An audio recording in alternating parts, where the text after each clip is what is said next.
Kurnool bus ప్రమాద ఘటనపై పోలీసులు కేసు నమోదు చేశారు. ఎఫ్ఐఆర్లో ఇద్దరి పేర్లను నిందితులుగా చేర్చారు పోలీసులు. A1గా కావేరీ ట్రావెల్స్ బస్సు డ్రైవర్, A2గా వి కావేరీ ట్రావెల్స్ యజమాని పేరు చేర్చారు. కాగా రమేష్ అనే యువకుడి ఫిర్యాదుతో కేసు నమోదు చేసినట్లు అధికారులు తెలిపారు. డ్రైవర్ నిర్లక్ష్యమే ప్రమాదానికి కారణంగా డ్రైవర్ నిర్లక్ష్యం వల్లే ఈ ప్రమాదం జరిగిందని రమేష్ అనే యువకుడు ఫిర్యాదు చేయడంతో పోలీసులు డ్రైవర్తో పాటు యజమానిపై 2 సెక్షన్ల కింద కేసు నమోదు చేశారు.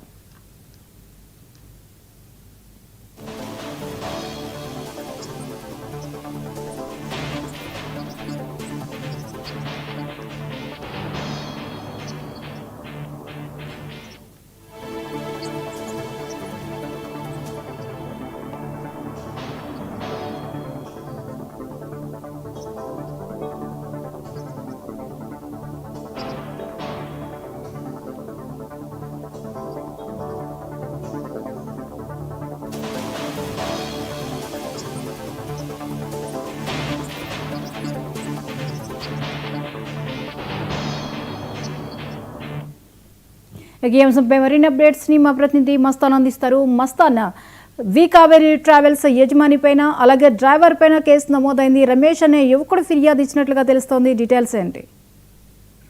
జ్యోతి, ఈ బస్ యాక్సిడెంట్ అయితే కనుక పూర్తి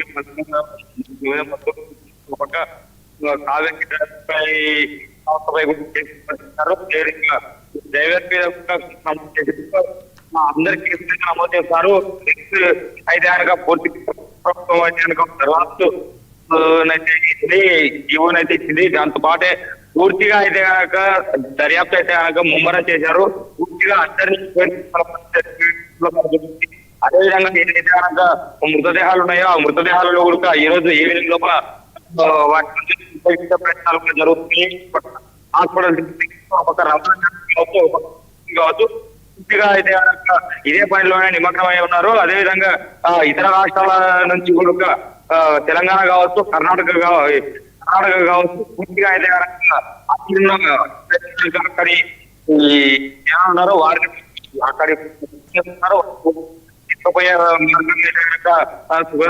చేస్తున్న పరిస్థితి కనిపిస్తుంది. ఒక పక్క దీంట్లో ఎంతమంది ఏం జరిగింది పూర్తి అవగాహన అయితే కనుక మనం సాయంత్రానికి సెల్ టవర్ ద్వారా అయితే కనుక ఎవరైతే కనుక బైక్ రైడర్ శివశంకర్ ఉన్నాడో ఆ శివశంకర్ కి సంబంధించి ఫ్రెండ్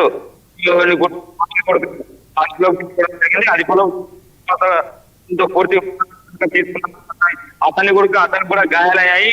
ఈ రోజు అయితే కనుక మధ్యాహ్నం నుంచి అతని గవర్నమెంట్ హాస్పిటల్ అయితే కనుక ట్రీట్మెంట్ ఉంది. అతను కూడా ముఖ్యమైన సమాచారం అయితే పోలీసులకు అందించాడు.